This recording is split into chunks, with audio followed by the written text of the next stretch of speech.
everybody, my name is Dr. Phil, and I'm not qualified to be a doctor. Today, in this review, we're taking a look at another released film on HBO Max, Those Who Wish Me Dead.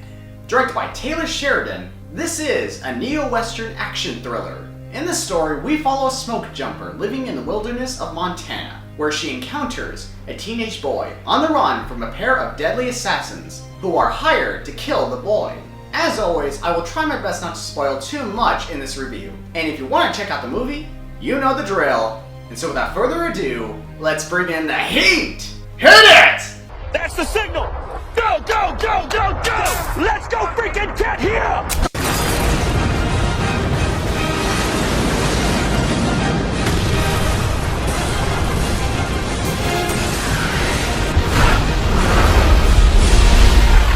Mother Nature just pissed her pants soon! Let's first discuss our group of characters. The characters in this film were basic and okay. Don't get me wrong, the actors playing these characters did well with what they had, and some of them gave pretty excellent performances. But the thing is, the characters hardly have any depth to them that would make us feel concerned or attached to them. You would somewhat be familiar with who they are when you first meet them, but you wouldn't have the time to connect with them because of the fast pacing of this film. Heck, the only character who had some depth was Hannah Faber, played by Angelina Jolie. Yet I still didn't care about the character, which is kinda strange. Whenever Hannah Faber comes in on screen, I was pretty much like this.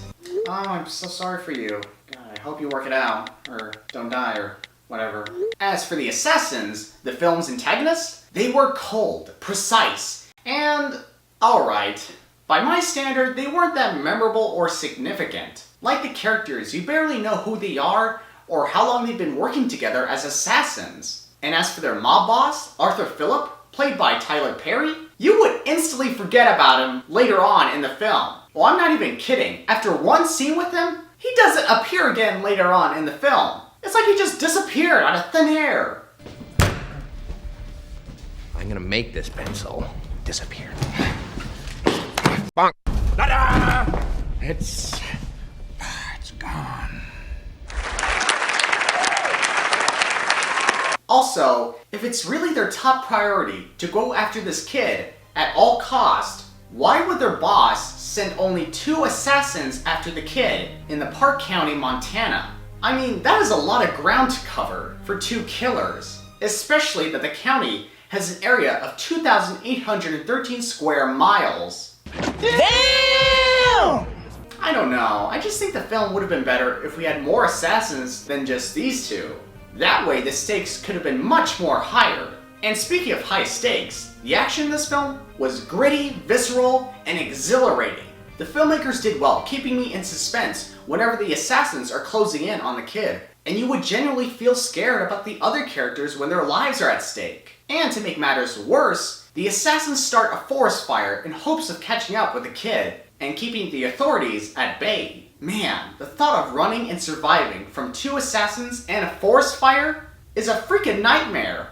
I wouldn't know what to do if I was in their position. As for the story was not as compelling or thought-provoking as I remember it. It was predictable, generic, and left me with some questions in mind. For instance, what happened to the mob boss at the end of the film? Did he get away with the murders? Did he get arrested, or what? Plus, the whole traumatic storyline involving Hannah Faber felt pretty separate from what was going on in the film involving the boy and the 2 assassins. Also, on a personal note, how the heck did the kid survive the car crash? No, I'm serious. He wasn't even wearing his seatbelt when it crashed. He was under the seats and boom! He's just walking away like nothing happened to him. Is that kid immortal?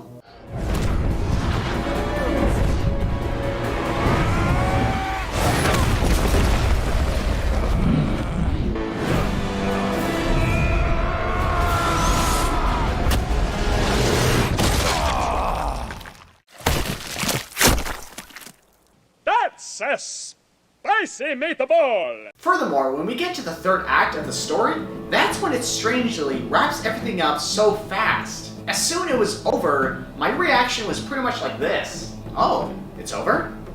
That's it? Wow. So after all that intense buildup of the assassins and the forest fire, the film ended in a disappointing payoff. Ugh. Disappointed!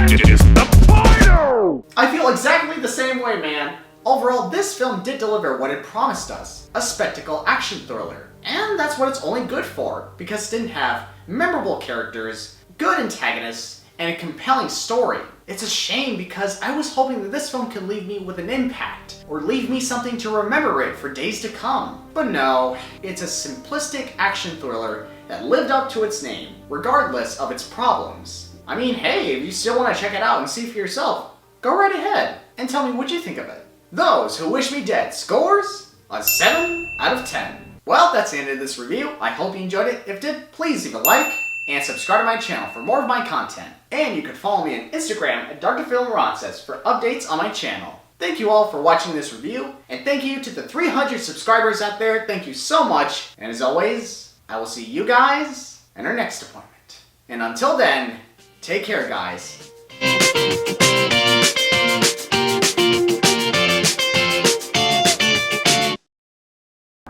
No!